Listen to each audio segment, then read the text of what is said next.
Hello students, today we are going to revise one of the topic जिसके ऊपर direct question बनते ही बनते हैं for your CA inter audit, जो कि है रिपोर्टिंग अंडर द कारो यानी कंपनीज ऑडिटर्स रिपोर्ट ऑर्डर 2020। तो देखिए, ये आपको गलती से भी स्किप नहीं करना है टॉपिक। तो स्टार्ट करते हैं। सबसे पहले एप्लीकेबिलिटी। दिस कारो requirement is applicable for every company including the foreign company. लेकिन कुछ क्लासेस ऑफ कंपनी एग्जिम्प्ट है from the reporting requirement of कारो, जिसमें क्या आती है banking company, insurance company, section 8 companies, one person company, small company और प्राइवेट कंपनी। लेकिन प्राइवेट कंपनी केवल तब एग्जिम्प्ट होगी जब वो कुछ कंडीशंस को फुलफिल करती है। तो देखते हैं वो कौन सी कंडीशंस है। अब कौन सी प्राइवेट लिमिटेड कंपनी एग्जिम्प्ट है from the reporting requirement of कारो। तो सबसे पहले जो प्राइवेट लिमिटेड कंपनी ना ही सब्सिडरी है और ना ही होल्डिंग कंपनी है किसी पब्लिक कंपनी की। दूसरा, जिस प्राइवेट लिमिटेड कंपनी का paid up share capital and reserves and surplus 1 crore रुपए से ज्यादा नहीं होना चाहिए, जो देखा जाएगा as on the balance sheet date. तीसरा चीज है कि जिसका टोटल बोरोइंग्स यहाँ पे 1 करोड़ रुपए से एक्सीड नहीं होना चाहिए, लेकिन ये देखा जाएगा at any point of time during the financial year. और ये किस किस लिया हुआ होना चाहिए, फ्रॉम एनी बैंक से भी देखा जाएगा, फाइनेंशियल इंस्टीट्यूशन लिया हुआ तो भी कंसीडर किया जाएगा। लास्ट पॉइंट है जिसका टोटल रेवेन्यू जो कि शेड्यूल 3 के अकॉर्डिंग है वो यहाँ पे exceeding not exceeding 10 crore rupees during the financial year as per the financial statements है। तो अगर कोई प्राइवेट लिमिटेड कंपनी यहाँ पे ये सारी कंडीशन फुलफिल करती है तो कारो की रिक्वायरमेंट से वो एग्जेम्प्ट हो जाती है। दूसरा पॉइंट है यहाँ पे कारो यहाँ पे कंसोलिडेटेड स्टेट फाइनेंशियल स्टेटमेंट्स पे नहीं लगता है, लेकिन जो लास्ट वाला क्लॉज है कारो का उसमें कंसोलिडेटेड फाइनेंशियल स्टेटमेंट्स का भी यहाँ पे रेफरेंस दिया जाता है, उस पर्टिकुलर केस में वो एप्लीकेबल होगा। अब देखिए, फर्स्ट क्लॉज है यहाँ पे with respect to property plant equipment. तो ऑडिटर ये रिपोर्ट करेगा कि क्या कंपनी प्रॉपर रिकॉर्ड्स मेंटेन कर रही है, क्या प्रॉपर्टी प्लांट इक्विपमेंट के रिस्पेक्ट में क्वांटिटी डिटेल्स हो गई, सिचुएशन क्या है प्रॉपर्टी प्लांट इक्विपमेंट की, फुल पर्टिकुलर्स यहाँ पे इंटेंजिबल असेट्स का मेंटेन हो रहा है कि नहीं हो रहा है। और यहाँ पे जो भी है मैनेजमेंट है कंपनी का, क्या वो फिजिकल वेरिफिकेशन रीजनेबल इंटरवल्स पे कर रहा है क्या उस प्रॉपर्टी प्लांट इक्विपमेंट का, और क्या उस फिजिकल वेरिफिकेशन में कोई मटेरियल डिस्क्रिपेंसी नोटिस हुई है क्या, अगर हुई है तो क्या उसको प्रॉपर्ली बुक्स ऑफ अकाउंट्स में डील किया जा रहा है नहीं जा रहा है। तो ये ऑडिटर यहाँ पे प्रॉपर्ली रिकॉर्ड करेगा कारों की रिक्वायरमेंट के हिसाब से। जो भी टाइटल डीड्स है यहाँ पे इमूवेबल प्रॉपर्टी की, क्या वो कंपनी के नाम पर ही है क्या, अगर नहीं है किसी और के नाम पर है तो उसकी डिटेल्स यहाँ पे दी जानी चाहिए। ये अगर कोई पिछले साल में यहाँ पे प्रॉपर्टी प्लांट इक्विपमेंट का इंटेंजिबल असेट्स का रीवैल्यूएशन हुआ है तो क्या वो रीवैल्यूएशन किसी रजिस्टर्ड रीवैल्यूअर से ही हुआ है, और उस रीवैल्यूएशन का जो अगर जो भी अपवर्ड्स या डाउनवर्ड्स रिवैल्यूएशन हुआ है अगर वो 10% या उससे ज़्यादा है तो उसका प्रॉपर्ली अमाउंट यहाँ पे शो किया जाना चाहिए। नेक्स्ट यहाँ पे है कि कंपनी के अगेंस्ट में कोई भी प्रोसीडिंग्स या तो इनिशिएट हुई है या फिर पेंडिंग है किसे, अंडर द बेनामी ट्रांजेक्शन एक्ट, जबकि कंपनी ने अगर कोई बेनामी प्रॉपर्टी हेल्ड कर रखी है उसके रिस्पेक्ट में। अगर कोई ऐसा एक्ट या तो प्रोसीडिंग्स चल रही है या फिर इनिशिएट हुई है तो उसके रिस्पेक्ट में प्रॉपर्ली डिस्क्लोजर दिया गया है कि नहीं दिया गया फाइनेंशियल स्टेटमेंट में, ये ऑडिटर यहाँ पे रिपोर्टिंग देगा। सेकंड वाला पॉइंट बात करता है इन्वेंट्री के रिस्पेक्ट में। तो ऑडिटर ये देखेगा कि whether physical verification of the inventory क्या वो रीजनेबल इंटरवल्स पे की गई है बाय द मैनेजमेंट, और दूसरा whether in the opinion of the auditor जो कवरेज और जो प्रोसीजर यहाँ पे अडॉप्ट किया गया है by the management for such physical verification क्या वो अप्रोप्रिएट भी था कि नहीं था। इस फिजिकल वेरिफिकेशन में क्या कोई डिस्क्रिपेंसी मिली, अगर हाँ तो डिस्क्रिपेंसी अगर 10% या उससे ज़्यादा है तो क्या वो प्रॉपर बुक्स ऑफ अकाउंट्स में डील किया गया है कि नहीं दिया गया है उस डिस्क्रिपेंसी के अमाउंट को। तो ये ऑडिटर यहाँ पे रिपोर्ट करेगा। B point second number clause का बात करता है कि क्या पिछले साल में कंपनी के पास कोई सैंक्शन हुई है क्या वर्किंग कैपिटल लिमिट जो कि 5 करोड़ से ज्यादा है। अगर वर्किंग कैपिटल लिमिट पिछले साल में 5 करोड़ से ज्यादा कोई सैंक्शन हुई है किसी भी बैंक से, फाइनेंशियल इंस्टीट्यूशन से, on the basis of the security of the current assets, यानी करंट असेट्स को एज सिक्योरिटी देके कंपनी ने कोई वर्किंग कैपिटल लिमिट सैंक्शन करवाई हो और जिसका अमाउंट 5 करोड़ से ज्यादा हो, अगर ऐसा है तो उस सैंक्शन के अगेंस्ट में यहाँ पे कंपनी ने जो भी क्वार्टरली रिटर्न्स बैंक को फाइनेंशियल स्टेटमेंट फाइनेंशियल इंस्टीट्यूशन को फाइल किए हैं तो क्या वो क्वार्टरली रिटर्न्स या स्टेटमेंट जो है कंपनी के बुक्स ऑफ अकाउंट से प्रॉपरली मैच हो रहे हैं कि नहीं हो रहे हैं। ऐसा तो नहीं है कि जो बैंक को फाइनेंशियल इंस्टीट्यूशन को क्वार्टरली रिटर्न और स्टेटमेंट फाइल किए जा रहे हैं वर्सेस जो बुक्स ऑफ अकाउंट्स में फिगर आ रहे हैं उसमें कोई डिस्क्रिपेंसी तो नहीं है। तो ऑडिटर इसके रिस्पेक्ट में भी यहाँ पे रिपोर्टिंग करेगा। थर्ड क्लॉज बात करता है कि जो भी कंपनी ने investment guarantee securities loan and advances provide करवाए हैं तो उसके रिस्पेक्ट में whether during the year company has provided, company ने क्या कोई loan advances security guarantee provide करवाई है क्या, तो उसके रिस्पेक्ट में दो पॉइंट है यहाँ पे। पहला तो अगर वो जो भी है यहाँ पे सब्सिडरीज, जॉइंट वेंचर और एसोसिएट को प्रोवाइड करवाया है, और other than associate, joint venture और सब्सिडरी को प्रोवाइड करवाया है, तो दोनों ही केसेस में एग्रीगेट अमाउंट क्या था और बैलेंस आउटस्टैंडिंग क्या था as on the balance sheet date, तो ये रिपोर्टिंग देनी रहेगी। और जो भी ये इन्वेस्टमेंट किया गया है, गारंटीज दी गई है, सिक्योरिटी दी गई है, तो इसका जो टर्म्स एंड कंडीशंस है तो वो prejudicial to the company's interest तो नहीं है, यानी कंपनी को नुकसान तो नहीं हो रहा है ये लोन वगैरह प्रोवाइड करवाने से, तो उसके टर्म्स एंड कंडीशंस भी वो यहाँ पे देखे जाएंगे। थर्ड पॉइंट है यहाँ पे जो भी शेड्यूल ऑफ रीपेमेंट प्रॉपरली तैयार किया गया है कि कब कब प्रिंसिपल ड्यू होगा, कब कब इंटरेस्ट का रीपेमेंट होना है, तो क्या वो स्टिपुलेटेड टाइम पे इंटरेस्ट और रीपेमेंट आ रहा है नहीं आ रहा है, तो वो उसकी रिसीट्स रेगुलर है कि नहीं है, तो ये यहाँ पे रिपोर्टिंग करनी रहेगी ऑडिटर को। और अगर अमाउंट कुछ ओवर ड्यू है यानी प्रॉपरली टाइम पे नहीं आया है, तो state the total amount of over due for which is more than 90 days, यानी जितना अमाउंट ओवर ड्यू है 90 डेज से ज्यादा का, तो वो अमाउंट यहाँ पे शो करना पड़ेगा। whether reasonable steps have been taken by the company to recover this principal and interest amount, तो अगर वो overdue है more than 90 days से, तो ये रिपोर्टिंग रिक्वायरमेंट रहेगी ऑडिटर को, इधर यहाँ पे रिपोर्टिंग करनी रहेगी। नेक्स्ट यहाँ पे जो भी loan and advances in nature of loan granted which has fallen due, जो कि प्रीवियस ईयर में फॉल मतलब ड्यू हो चुका था, जिसका रीपेमेंट आना था लेकिन उसका रीपेमेंट आया नहीं है, और कंपनी ने क्या किया, उसका रीपेमेंट लेने की जगह उस पर्टिकुलर लोन को रीन्यू कर दिया, या फिर उसकी डेट एक्सटेंड कर दी, या फिर उसके उस लोन को लेने की जगह दूसरा फ्रेश लोन प्रोवाइड करवा दिया। तो इस तरीके से क्या किया, अगर कुछ ऐसा है, कुछ ऐसी कंडीशन हुई है कि पुराना लोन लेने की वजह जो ड्यू तो हो गया था लेकिन उसका टाइम एक्सटेंड कर दिया, रीन्यू कर दिया उसकी टर्म्स एंड कंडीशंस को, या उसी लोन को, पुराने लोन को पे करने के लिए कोई नया फ्रेश लोन प्रोवाइड करवा दिया, अगर कोई ऐसा ट्रांजेक्शन हुआ है तो ऑडिटर को स्पेसिफाई करना पड़ेगा कि कितना ऐसा एग्रीगेट अमाउंट क्या था ऐसे ट्रांजेक्शन का जो ड्यू हुए थे, जो रीन्यू हो गए थे, एक्सटेंड हो गए थे, परसेंटेज क्या है ऐसे टोटल अमाउंट की with the aggregate of the total loans and advances को लेके, तो ये परसेंटेज और ये अमाउंट यहाँ पे रिपोर्ट करना रहेगा ऑडिटर को। Last point, whether the company has granted any loan and advances in the nature of loan either repayable on demand, जो कि डिमांड करने पे ही repayable होने चाहिए थे, या फिर जिसकी कोई specifying and terms and condition ही नहीं थी रीपेमेंट की, अगर ऐसे कोई लोन दिए गए थे तो ऑडिटर को यहाँ पे स्पेसिफाई करना पड़ेगा the aggregate amount and the percentage of this loans and advances to the total loans granted, तो इसका भी अमाउंट और परसेंटेज यहाँ पे रिपोर्ट करना पड़ेगा। क्लॉज नंबर 4 बात करता है कि whether the provisions of 185 and 186 of the companies act have been properly complied with, अगर नहीं तो क्या उसकी प्रॉपर डिटेल्स दी जा रही है, उसका रिपोर्टिंग करनी है। 185 186 बात करता है कि यहाँ पे loan to directors and loans and investment by the company, तो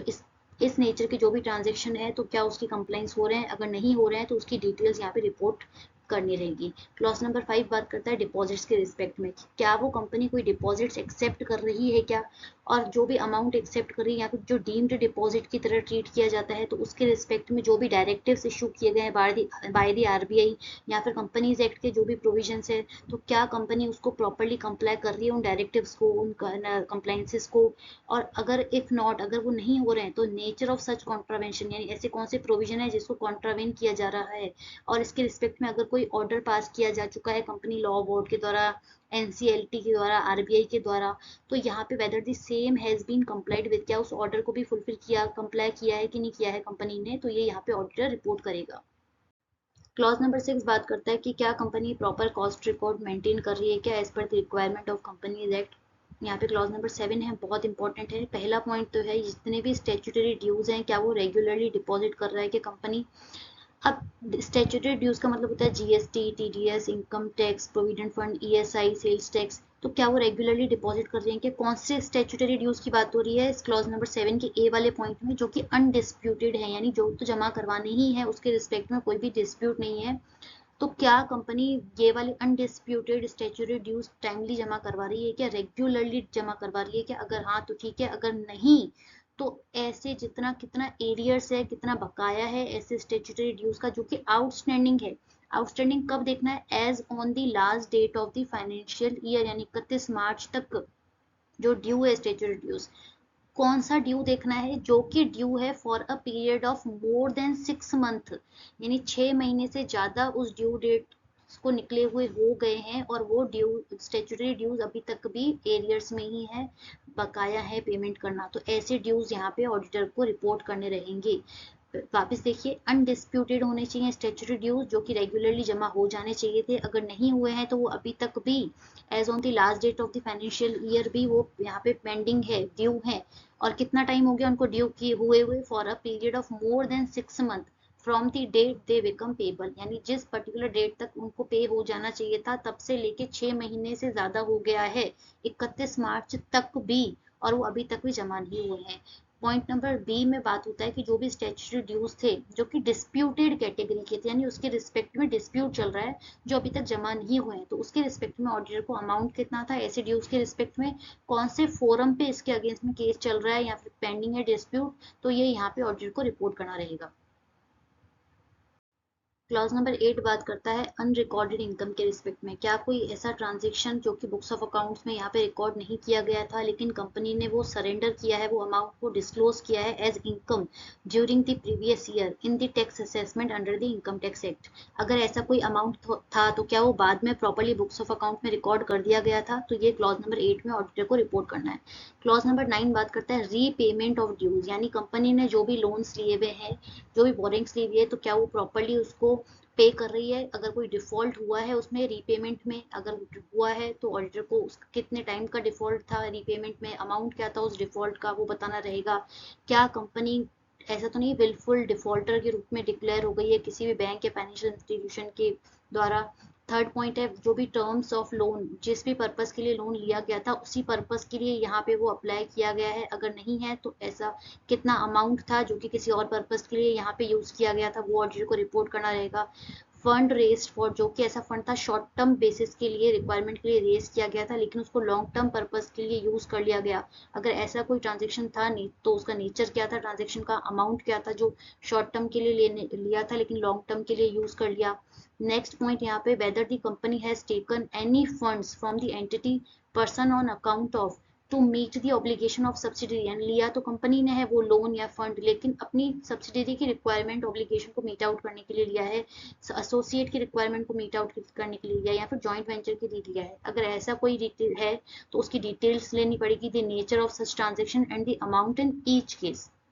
नेक्स्ट पॉइंट है whether the company has raised loan during the year of on the pledge of securities held in its subsidiary, यानी उसकी जो भी securities उसकी subsidiary के रूप में इन्वेस्टमेंट के रूप में थी उसको उस इन्वेस्टमेंट को यहाँ पे प्लेज की तरह रख के कंपनी ने कोई लोन लिया है, और अगर ऐसा कोई है तो उसके रिस्पेक्ट में डिटेल्स देनी रहेगी। और also report if the company has defaulted in the repayment of such loan. अब इसका रिक्वायर उसके यहाँ पे ये होती है स्टूडेंट्स रिक्वायरमेंट कि जो भी उसका इन्वेस्टमेंट उसके सब्सिडरीज में है, जॉइंट वेंचर में, एसोसिएट में है, तो उस इन्वेस्टमेंट को वो एज प्लेज रख के वो कोई लोन उठा रहे हैं तो उस लोन को रीपेमेंट करने में भी अगर डिफॉल्ट हो गया है तो ऑब्वियसली बात है ऑडिटर को यहाँ पे रिपोर्ट करना रहेगा।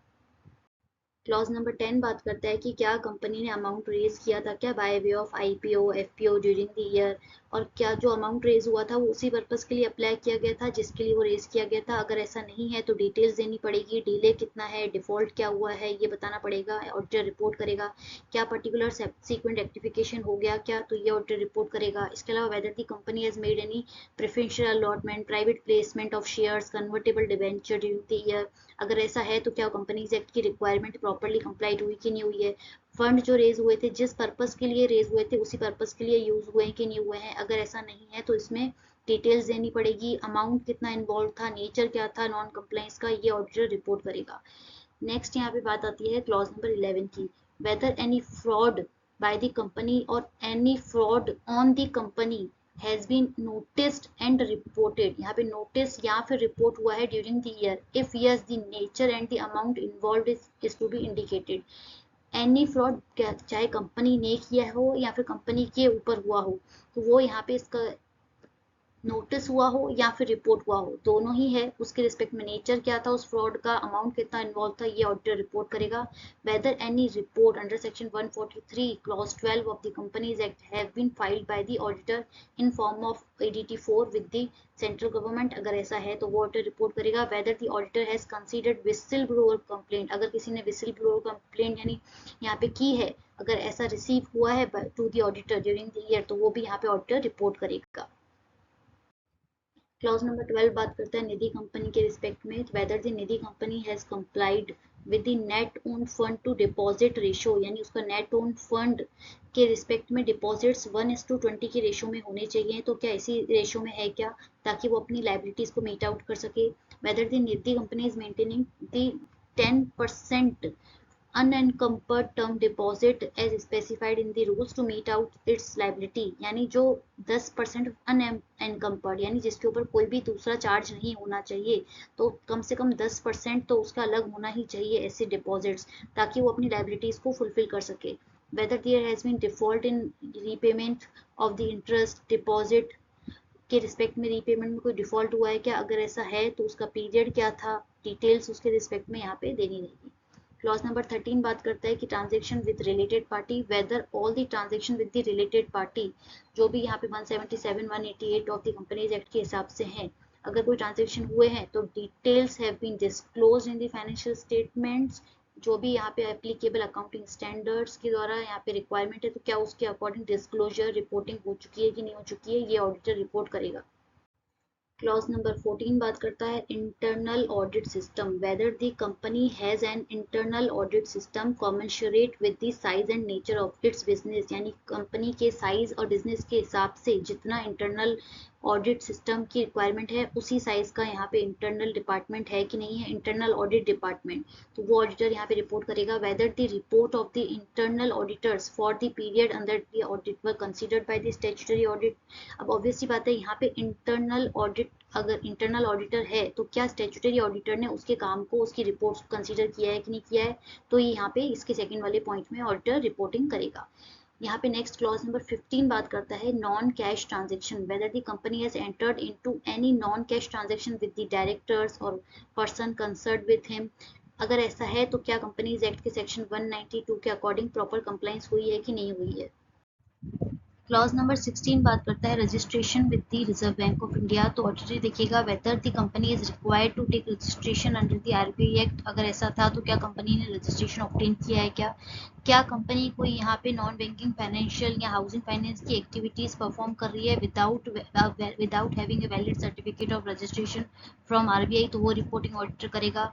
whether the company is a core investment company as defined by the RBI, अगर ऐसा है तो क्या उस core investment company होने की जो क्राइटेरिया होते हैं उसको कंपनी फुलफिल कर रही है कि नहीं कर रही है, क्या कंपनी ने कोई एग्जेम्पशन क्लेम कर रखा है या फिर रजिस्टर्ड नहीं है, वो एज अनरजिस्टर्ड सीआईसी काम कर रही है, ऐसा है तो क्या वो पर्टिकुलर क्राइटेरिया फुलफिल कर रही है for such exemption. whether the group has more than one core investment company, अगर ऐसा ग्रुप है तो indicate the number of core investment company which are part of such group। Next आता है clause number 17 on cash losses, तो whether the company has incurred cash losses, अब कब, in the financial year, in the immediately preceding financial year, अगर ऐसा कोई cash losses हुए हैं पिछले साल में या उसके भी पिछले साल में, तो ऑडिटर को यहाँ पे स्टेट करना रहेगा the amount of cash losses, तो ये रिपोर्टिंग यहाँ पे कारो की रिपोर्ट में जाएगी। क्लॉज नंबर 18 बात करता है resignation of the statutory auditor, तो ऑडिटर को रिपोर्ट करना पड़ेगा कि whether there has been any resignation of the statutory auditor during the year, ऐसा अगर ऐसा था तो whether the auditor has taken into consideration the issues raised by the outgoing auditor, क्या उसके ऑब्जेक्शंस थे, कंसर्न्स क्या रेज किए थे आउटगोइंग ऑडिटर ने, वो यहाँ पे रिपोर्टिंग करना रहेगा। क्लॉज नंबर 19 बात करता है कि ऑडिटर की नॉलेज के हिसाब से, यानी ऑडिटर ने जो भी बोर्ड ऑफ डायरेक्टर्स की मैनेजमेंट का प्लान था उसके हिसाब से ऑडिटर का ओपिनियन ये आता है कि कोई भी मटेरियल अनसर्टेनिटी एग्जिस्ट नहीं करती है as on the date of the auditor's report, यानी ऑडिटर की नॉलेज के हिसाब से कंपनी बिल्कुल केपेबल है to meet out its liability existing at the date of balance sheet date and as and when they fall due within a period of 1 year from the balance sheet date, यानी company अपनी सारी liabilities को जो कि balance sheet date तक exist करती है और उसके आगे आने वाले एक साल में जो भी लाइबिलिटीज होंगी उसको कंपनी मीट आउट करने के लिए पूरी तरीके से केपेबल है और उसके रिस्पेक्ट में कोई भी मटेरियल अनसर्टेनिटी एग्जिस्ट नहीं कर रही है till the date of the auditor's report. ये ऑडिटर किस बेसिस पे आगे अपना ओपिनियन रखेगा, on the basis of financial ratios, ageing analysis, expected date of the realization of financial assets and payment of the financial liability, और इसके अलावा जो भी इंफॉर्मेशन ऑडिटर को फाइनेंशियल स्टेटमेंट से मिलती है उसके बेसिस पे ऑडिटर अपना ये यहाँ पे रिपोर्टिंग करेगा इस वाले कारों के क्लॉज में।